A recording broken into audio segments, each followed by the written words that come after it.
ఇండియాలో రోజుకు వందల వార్తలు వస్తుంటాయి. రైతు ఆత్మహత్యలు, మహిళలపై దాడులు, విద్యార్థుల బలిదానాలు.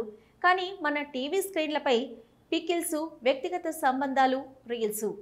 అలేఖ్య చిట్టి ఓ వ్యాపారవేత్త, పికిల్ బ్రాండ్ నడుపుతున్న బిజినెస్ ఉమెన్. ఆమె టీం వివాదాస్పద వ్యాఖ్యలు, బూతు కాంట్రవర్సీలు అవి వ్యక్తిగతం.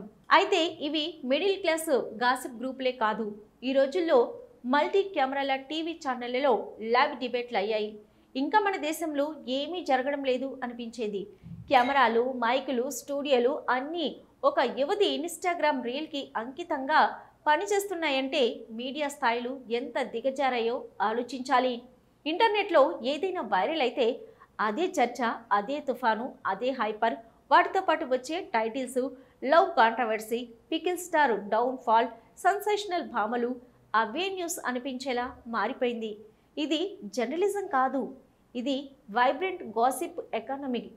ఒకవైపు రైతు తల్లిదండ్రులు డీజిల్ ఖర్చుతో ఆత్మహత్య చేసుకుంటున్నారు. విద్యార్థులు ఎన్ఐఐటి, యూపీఎస్సీ ఒత్తిడితో ప్రాణాలు కోల్పోతున్నారు. వైద్యులు సదుపాయాల కోసం ఎదురు చూస్తున్నారు. కానీ మీకు ఇష్టమైన వార్త?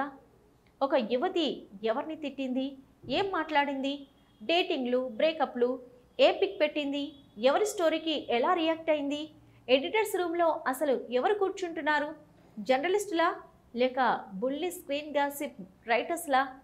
మీడియా అనేది నాలుగో స్తంభం అంటారు, కానీ ఇప్పుడు అది బుల్లి తిమింగలాన్గా మారిపోయింది. కనీసం మంచి చెయ్యకపోయినా ప్రజల దృష్టిని అసలైన అంశాల వైపు తీసుకెళ్లడమే పాత్రికేయత కదా. ఒక వ్యాపారవేత్త వ్యక్తిగత జీవితం మీద గంటల డిబేట్లు అవసరమా? అన్నీ వదిలేసి అదే పెరిగిన డేటా అయితే మిగతా రియల్ న్యూస్కి చోటే లేదు.